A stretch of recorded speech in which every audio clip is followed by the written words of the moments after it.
მეგობარი აქტის ავტორმა კონგრესმენებმა ჰელსინკის კომისიიდან საქართველოსთან ჩასულ დელეგაციას მოწმეების სახით მოუსმინეს. საქართველოს მეხუთე პრეზიდენტმა სალომე ზურაბიშვილმა და არასამთავრობო ორგანიზაცია სამოქალაქო იდეას თავმჯდომარე თინა ხიდაშელმა ჩვენს ქვეყანაში დემოკრატიასთან დაკავშირებულ გამოწვევებზე ისაუბრეს და ქართული ოცნების ხელისუფლება საქართველოს დასავლური ცივილიზაციიდან დისტანცირებაში დაადანაშაულეს. ამერიკას სრულფასოვანი აქტორი გახდა, რამაც ჩვენი ხალხი შთააგონა და ახალი სტანდარტები განსაზღვრა. დღეს პირველად 10 წლეულზე მეტი ხნის განმავლობაში საქართველოში მმართველმა რეჟიმმა ზურგი აქცია ამ პარტნიორობას. საკუთარი თავისა და ქვეყნის დისტანცირებას და იზოლირებას ახდენს სანდო პარტნიორისგან და ამავდროულად სულ უფრო უახლოვდება შეერთებული შტატების მოწინააღმდეგეებს.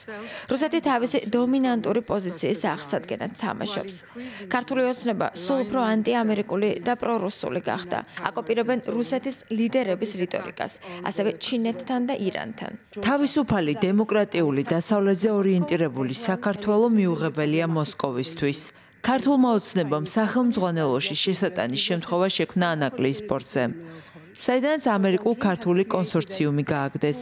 ჩინურ კომპანიას კი პირობა მიეცა, რომ მოსულიყო.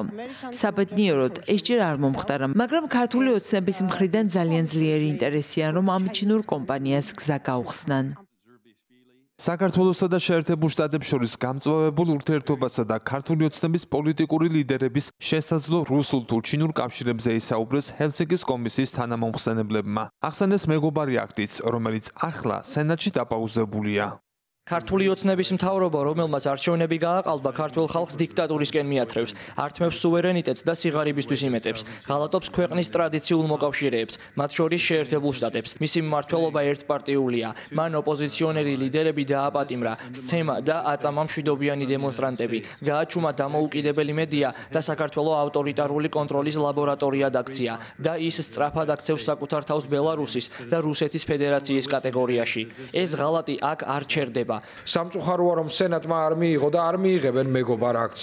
რაღაც პრობლემები იყო და შესაძლოა ეს დაკავშირებული იყოს ერთ კონკრეტულ დიდ ბიზნესთან, რომელიც პორტს აშენებს. იმდენად დიდი უმრავლესობაა, დემოკრატები და რესპუბლიკელები ორპარტიულად უჭერენ მხარს კანონპროექტს, ეს თითქმის გაუგონარია. როგორც ჩანს, ერთმა ადამიანმა შეძლო მისი ჩაკლა. გასაოცარია, რომ ეს მოხდა.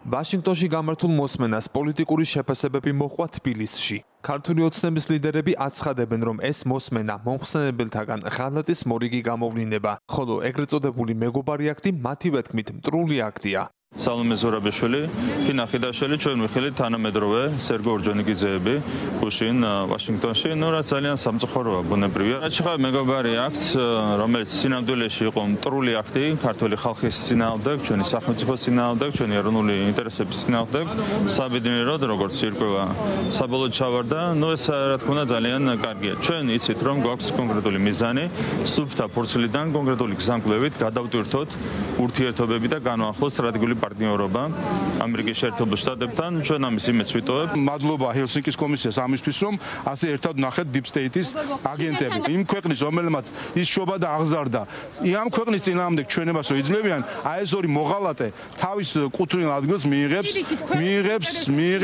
მიიღებს საქართველოს ისტორიაში. თქვენ წარმოიდგინეთ ამერიკის ექს-პრეზიდენტი, რომ ჩამოვიდეს და საქართველოს პარლამენტის საგამოძიებო კომისიაში მისცეს ჩვენება ამერიკის წინააღმდეგ. აი სინამდვილეში ეს არის აგენტის,